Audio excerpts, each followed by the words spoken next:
Hey, what's going on? It's Quinn David Furness.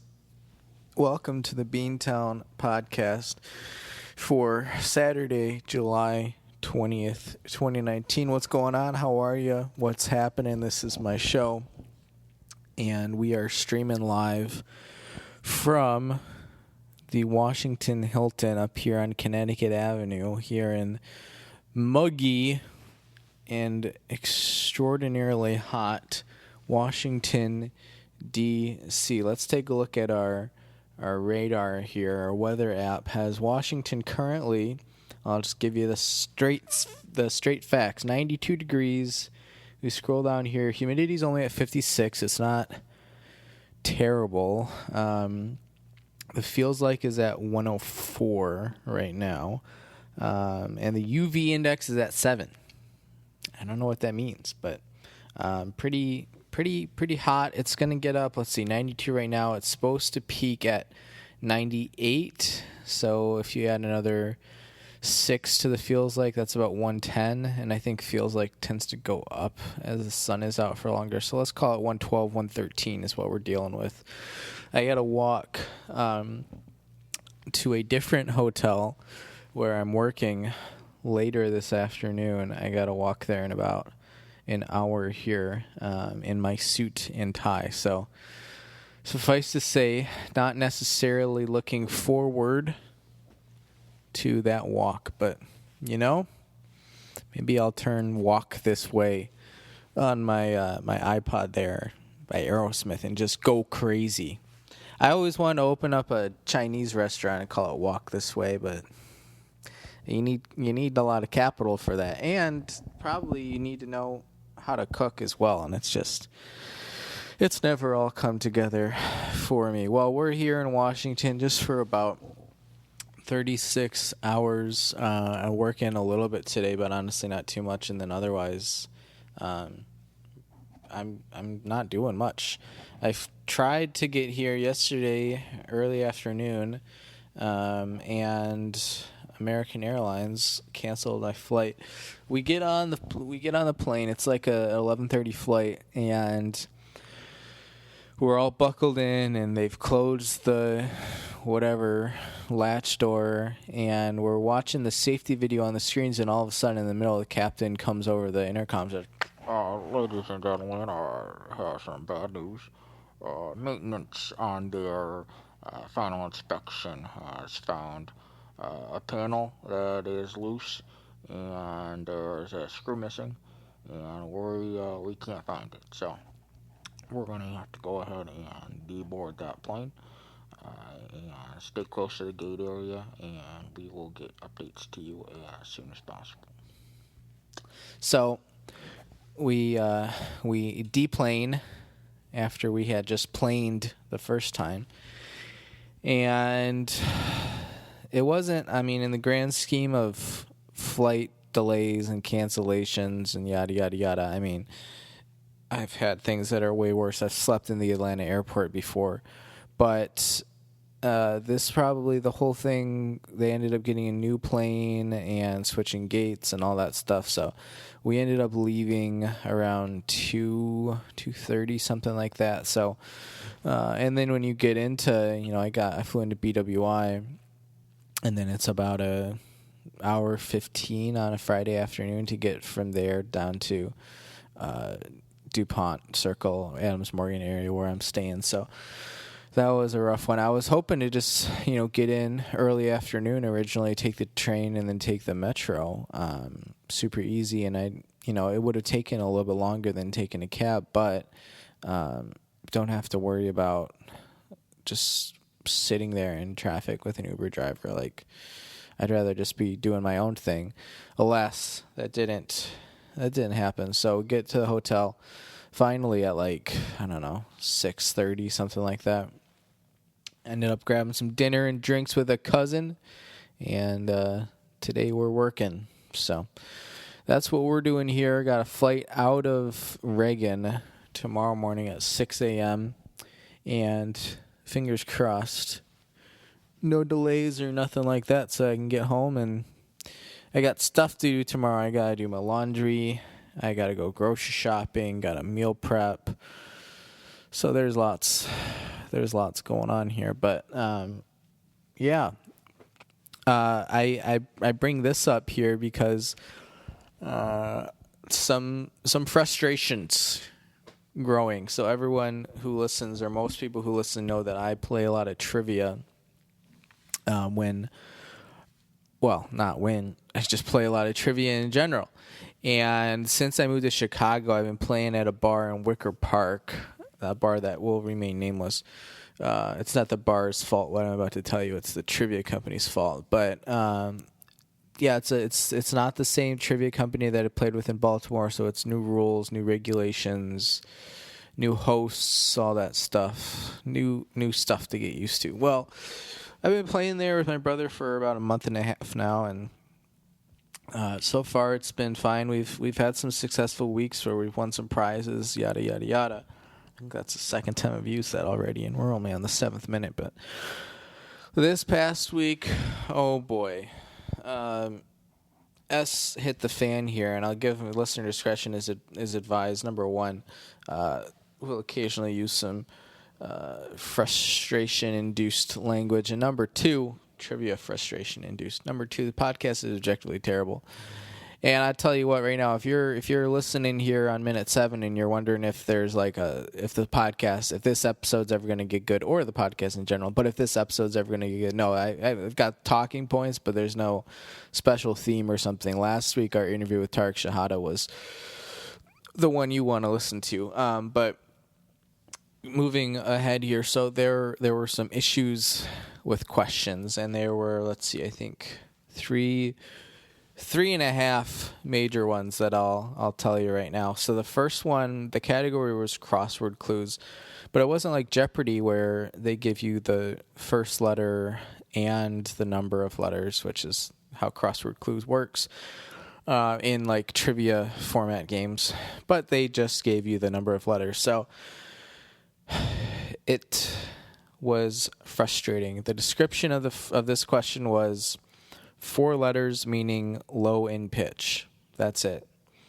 So we're thinking, okay, talking to a music major over here, so low in pitch, that's going to be bass, right? Because pitch can be all the way up here, or it could be all the way down here. And if you're talking down here, then that's bass, which is what I sang in college. I sang in the bass section of our choir. I can also play a little bit of bass. Not very well, but a little bit. The answer instead was deep, which is not necessarily wrong, but it's just bass is, 1, more correct, but 2, you can just give credit for both because they are both right. The physical definition of bass means low in pitch. So that was frustrating, but the one that really pissed me off, and this is second on the list of 3.5 I'm going to give you, it was so this wasn't crossword clues anymore. It was a separate category, but it was the question was, this is a running back from Wisconsin, UW-Madison, with who ran for 408 rushing yards in the game, and he nearly broke Barry Sanders' single-season NCAA rushing record. So we're thinking, okay, that's Melvin Gordon, right? Went to Wisconsin, had 408 yards in a game. It all checks out. So we write down Gordon on the answer sheet.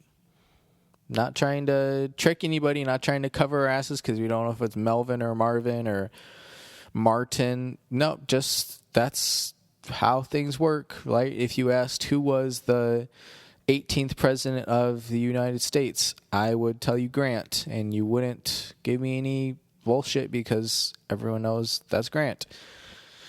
Well, we got the question wrong because they wouldn't take Gordon. They would only take Melvin Gordon. I'm not even joking. They gave us 0 points because we put down the guy's last name and that wasn't good enough for him. Here's my issue. 1, that's BS. 2, if you're really thinking, okay, we need more specificity in order to award or not award points, then what you do is you either bring the answer sheet back to the team, ask them to be more specific, you call them up to the bar, ask them to be more specific, whatever.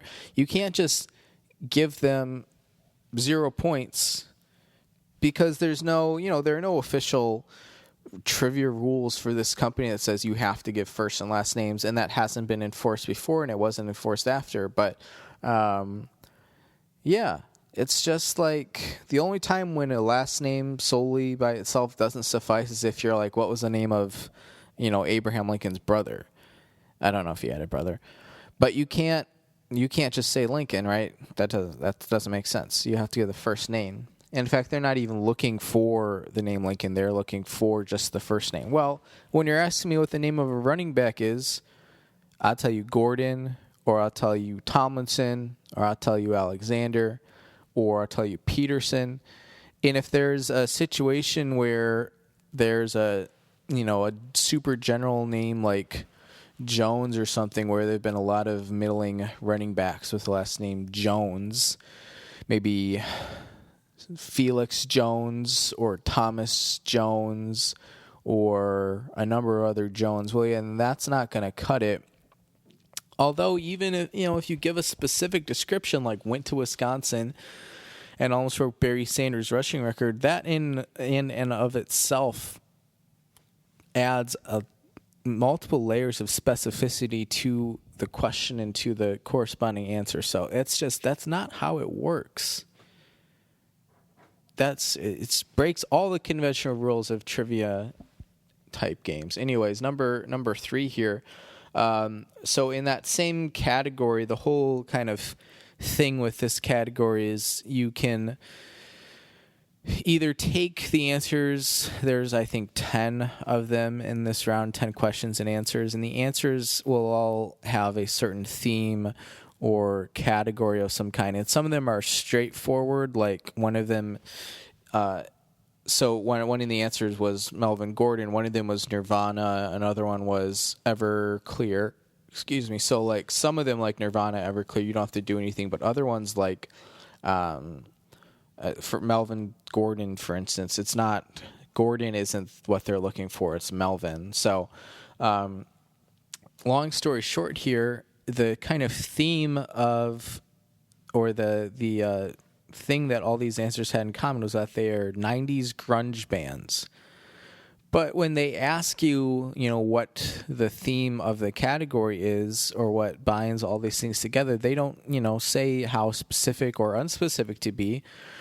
So we looked at it, and the fact that, and I think we got 9 out of the 10 right, something like that, 8 out of the 10 with the stupid Melvin Gordon issue. But we knew that they were, or if you would have asked me what type of rock band Nirvana was, I would have told you it's a grunge band. If you would have asked me when they were around, I would have said the 90s.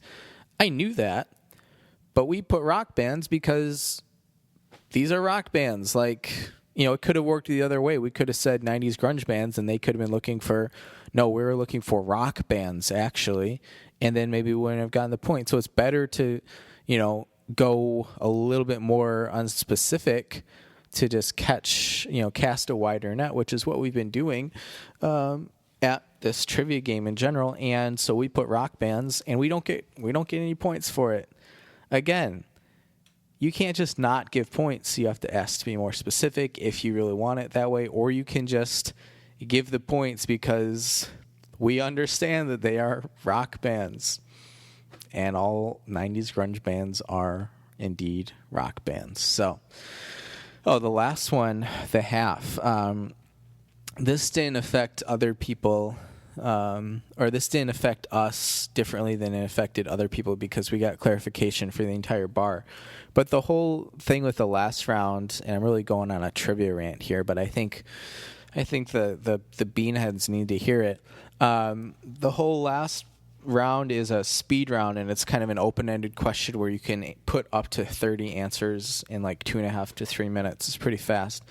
But the description of this question was name. So in whatever year, I don't know, a couple years ago, SiriusXM named the top 30 comics of all time.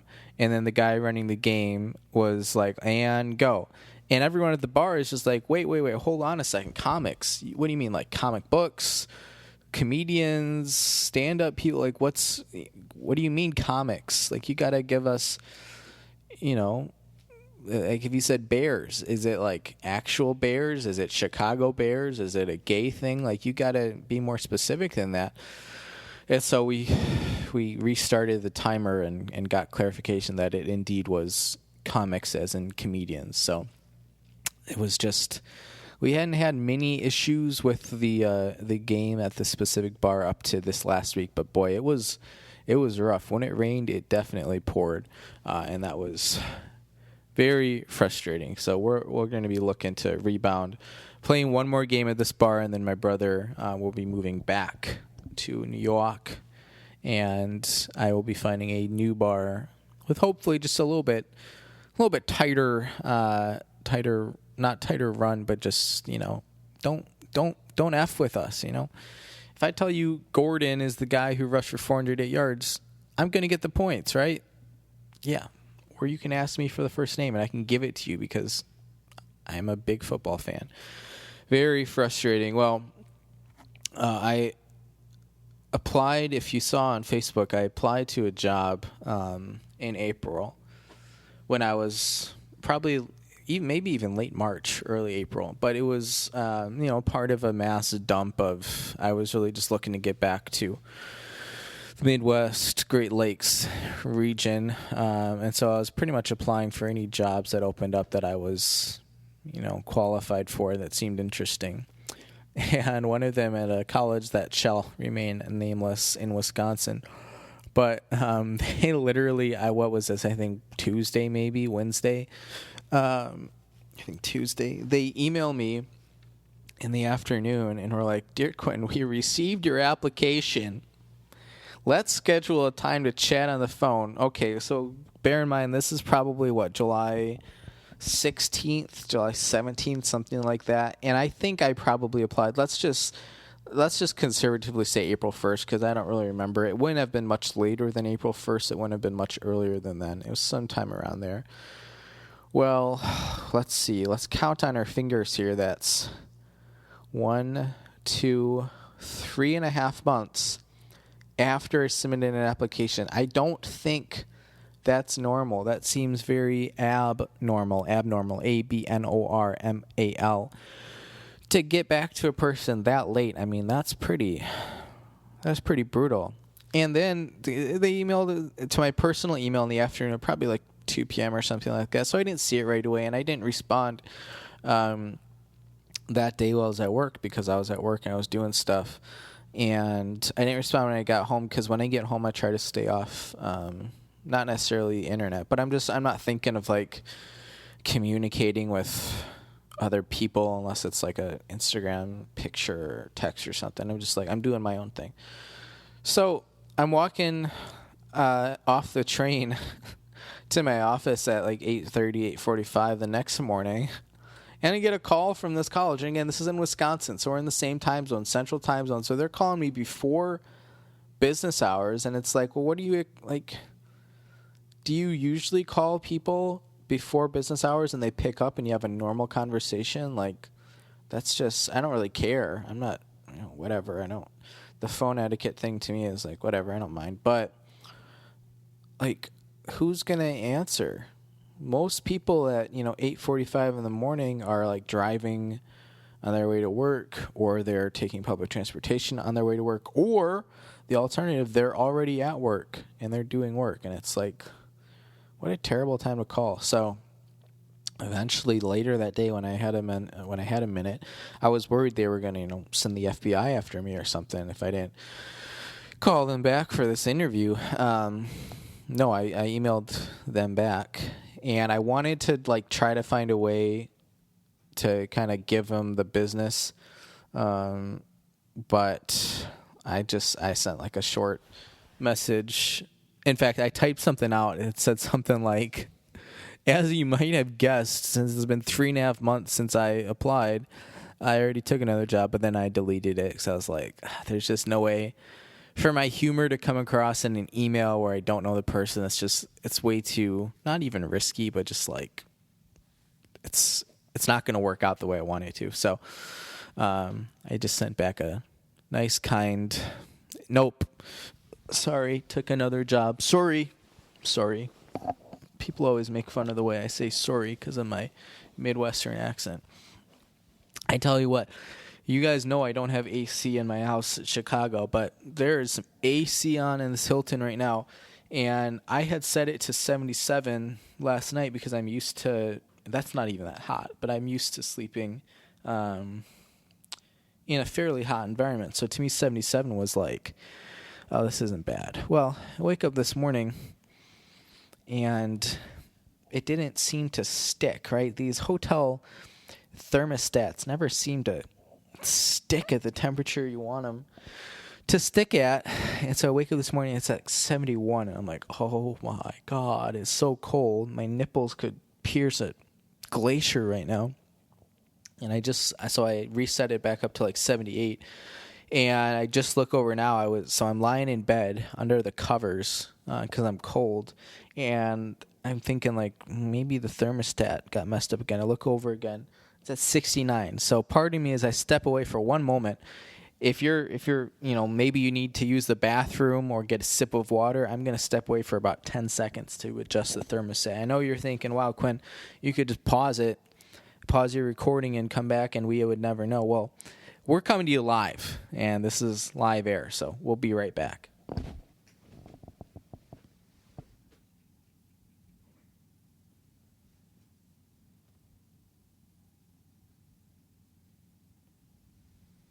Mercy.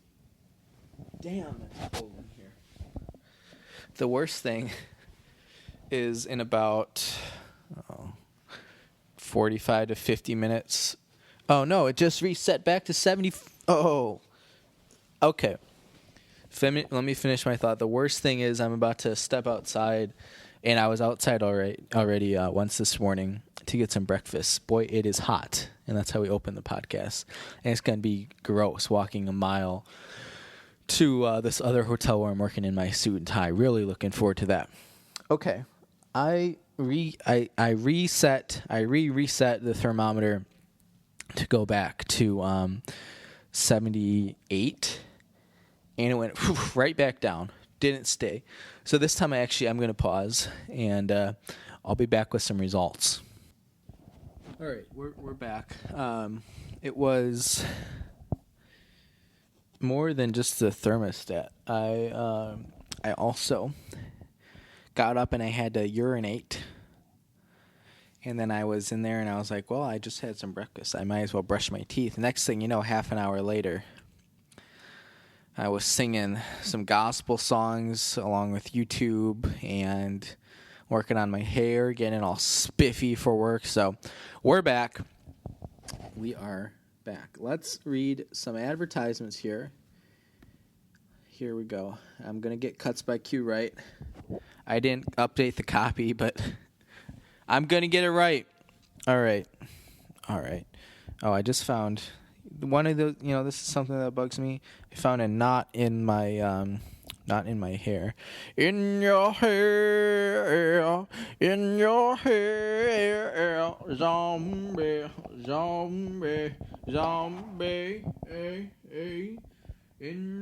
I found another one, so I have to sing it again.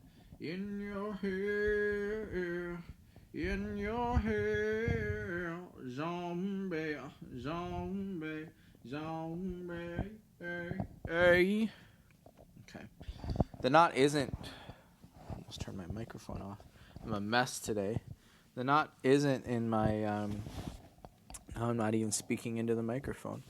It's not in my hair, as that Cranberries cover would suggest. It's in the microphone cord, but we fixed it. So let's get to some advertisements for Saturday, July 20th. All right, Home Pride Overrun. Are you tired of selling your house for less than a quarter of what it's worth, all because you couldn't find a reliable home inspector in time? Well, Oregon listeners, there is good news. Home Pride Inspection Services in Bend, Oregon is Central Oregon's hottest new home inspection provider, with inspection services including things like heating and cooling, roofing, plumbing, and so much more. Home Pride Oregon is both contractor certified and home inspection certified, so you know you're getting the good stuff. If you are tired, and I know a lot of you out there are tired, but if you're tired of big real estate's stranglehold on the home inspection market and you want a safe, certified home inspector that you can trust, you better pick up that phone and call Steve at 541-410-0316. Or, for all of you web denizens out there, visit homeprideoregon.com. Again, that's 541-410-0316. Or, for those of you who don't like to answer your calls, visit homeprideoregon.com. Home Pride Oregon, inspection perfection. I think the heat's zapping some of my energy. All right. Shout out to the Samsung Q2U series. Crisp, clean, audio quality. It handled last week's interview with Tarek Shahada with ease. And, it's on the road with us. We haven't been on the road quite as much in 2019 as we were in 2018, but we got some road trips. Not road trips, but just being on the road type of trips for you coming up this fall. It'll be quiet the next 4 or 5 episodes, but then once September hits, after Labor Day, I would expect some fun podcasts in some exotic locations. Shout out to Toward Curves. We talked about them, let's see, was it last week or the week before on the podcast? Kind of taking the place of Victoria's Secret, getting a new catalog for them. That was very exciting, very generous of them. And we're going to reach out to Toward Curves, see if they want to do a little Beantown sponsorship for all those bean heads that need a little bit more support, whether it's a push-up, a t-shirt bra, or spaghetti strap, whatever you're looking for. Toward Curves has got it for you. One more, here we go, and I'm not going to mess it up. I was ready this time. I've been thinking about this for days, and I haven't gotten it written down yet, but I've got it all up here as he's pointing to his noggin. Noggin, Noggin. Bob and weave, we all know the hairstyle and we all love it, but how many north side of Chicago-based independent barbers can actually give it to you the way you deserve? Nailed it. Enter Cuts by Q. It's like Enter Sandman, but completely different. Cuts by Q has been independently owned and operated since 1995 and is probably, notice I said probably, one of the better barbershop operations serving Baltimore. Damn. Oh, that wasn't on purpose. I forgot there was a second part where I talk about Baltimore. All right. Serving Cook County, north side of Chicago, and general Chicagoland area, Illinois. From beehives to bangs, faux hawks to flat tops and everything in between. Call Cuts by Q at 815-298-7200 or email cutsbyq@yahoo.com. Again, that's Cuts, Q-U-T-Z, by Q at yahoo.com. Oh, when you need a fresh do, something snappy and new, just call the experts at Cuts by Q. That was real nice. I almost got through those cleanly. All right. Oh, one other thing I wanted to mention here, and then we'll let you go. When I start getting into the longer episodes here, and this isn't even that long, I'm at minute 29, but sometimes when you're working with my MacBook Pro from, 2013, this is year 7 for it. This baby still runs pretty well, but she shows her age occasionally. And I also worry that I just got a message this morning when I launched GarageBand. It said, GarageBand, your current version of GarageBand or whatever won't be updated with future iOS systems, whatever, something like that. So basically, anytime, a new operating system, or whatever those are called, comes out, that update for my Mac, I don't know what it is right now. It's not Mountain Lion anymore. It might be, it's something like Yosemite, something like that. I don't know. But basically, if I update that, then I won't be able to use GarageBand. And they said, well, in order to do that, just go to the App Store and get the newest version of GarageBand. Well, I can't because for whatever reason I can't access the App Store anymore on my Mac. So, yeah, don't think we'll be updating our Mac anytime soon, which could be the beginning of the end. I don't know. You guys watched me on my Christmas Day live stream 6 or 7 months ago when we did Mac Repair, which was terrifying but exhilarating all at the same time. It wasn't a stunt. It was actually my Mac. I couldn't use it anymore. I had to order a replacement part on the internet, and we physically sat down and did surgery. You can go watch the live stream of it on our YouTube page. But it's been working good ever since. Haven't had any of the same ribbon cable issues. Got a new one in there from China. And she's running. But anyways, what happens is if you have something like GarageBand up for longer than a couple minutes, it starts to slow down, and you can feel it get very hot. The bottom of the computer, the fan is working overtime. It gets loud. And what happens with GarageBand is it still works, and you all don't hear anything different. It hears completely fine, or it sounds completely fine to you. But as I'm watching like the recording feed scroll across the screen, whatever you want to call that, it's very choppy, and usually that's a precursor, 1 or 2 ticks away from it just completely not shutting down, but it'll just pause the recording. And so that happened a couple of times actually during the roast of Quinn David Furness. I think mostly it was covered up okay, but it did happen. Where some people had to re-record some of their stuff, which was a bummer. But it hasn't happened lately. Computers trying not to touch it, trying to let it do its own thing. But she's working hard for the money today.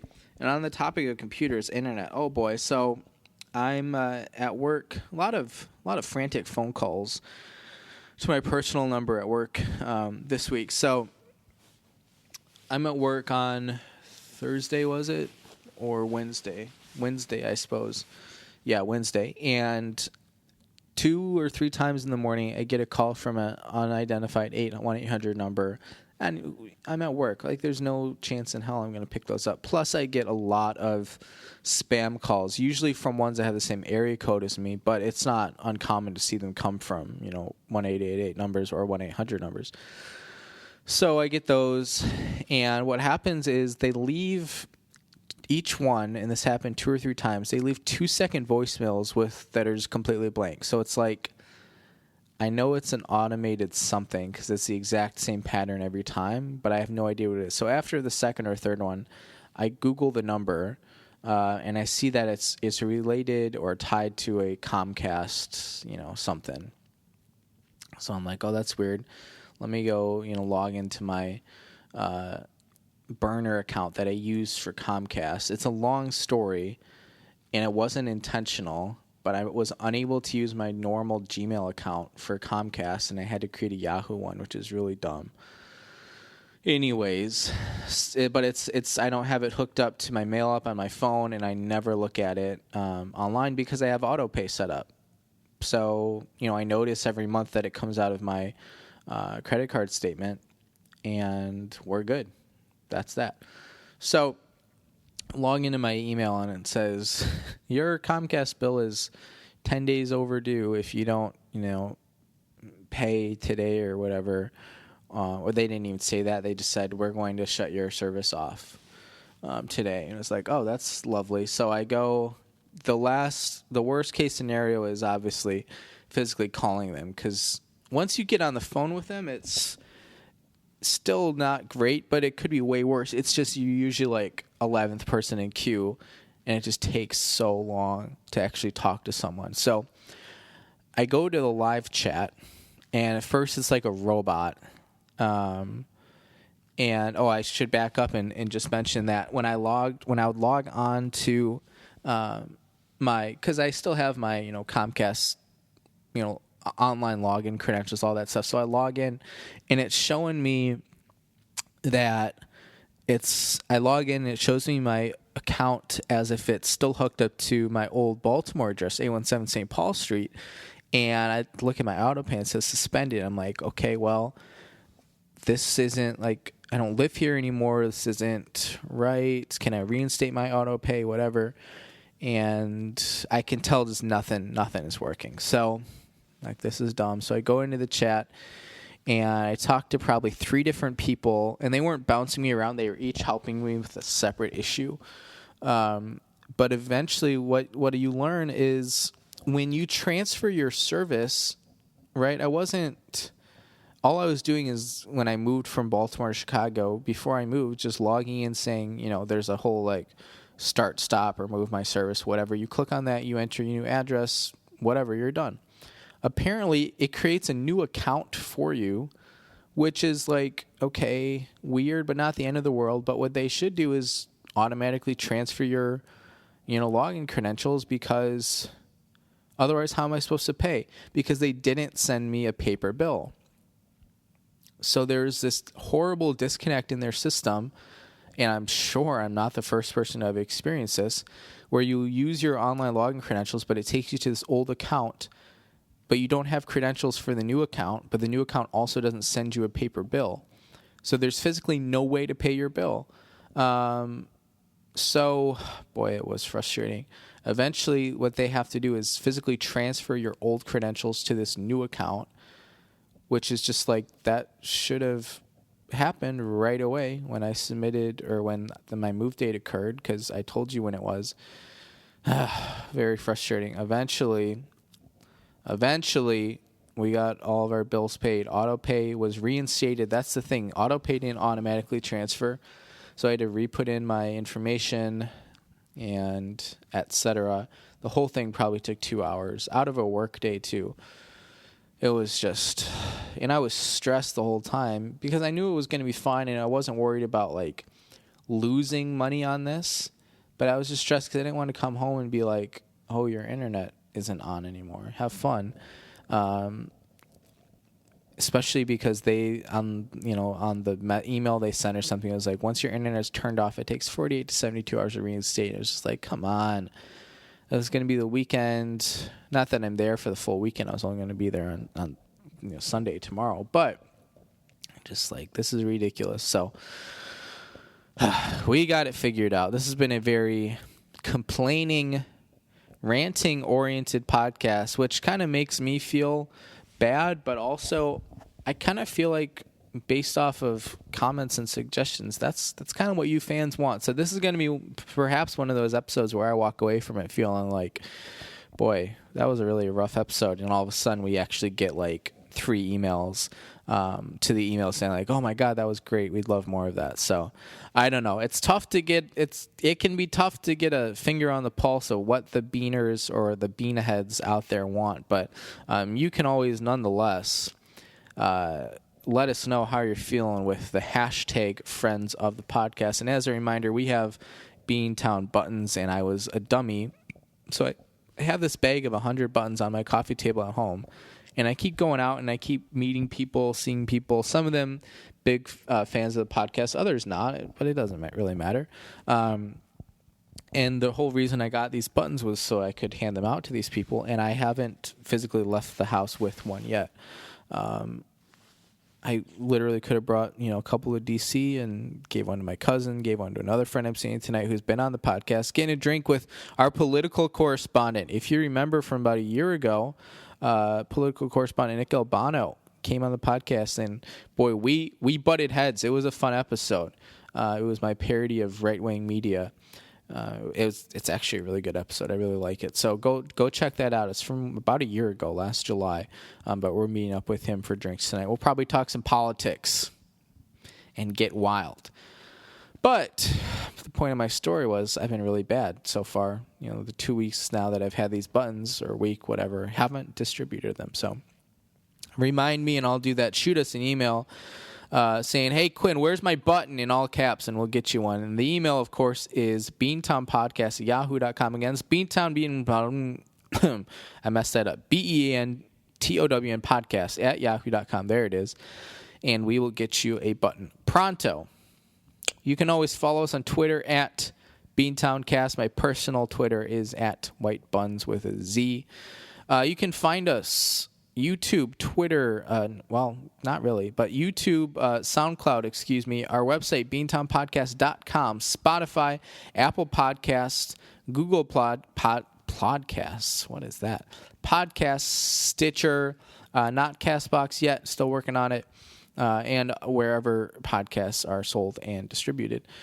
that's about all we got here on the podcast for you. Again, this has been Quinn David Furness. This is my show, Quinn David Furness Presents Beantown Podcast, one of the better podcasts on the north side of Chicago, and your number one source for misinformation on the internet, probably.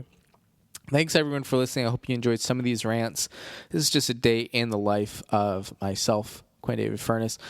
Wish us luck and send us some cool thoughts. I don't know when you're listening to this, but when I'm recording this and uploading this is just prior to me going outside in my full suit and tie and going to work for a little bit, which, not looking forward to that walk, nor the walk back. So, wish us luck. We will do our best, and hopefully a safe flight back to Chicago tomorrow morning. None of this canceled stuff and rebook. And I want to get home so I have my full Sunday so I can get stuff done and do my Sunday wind down, maybe even imbibe in an episode of the Beantown Podcast. All right, that's all we got for you. 41 minutes. It's a great place to stop. Everyone, have a good time. Be nice to one another.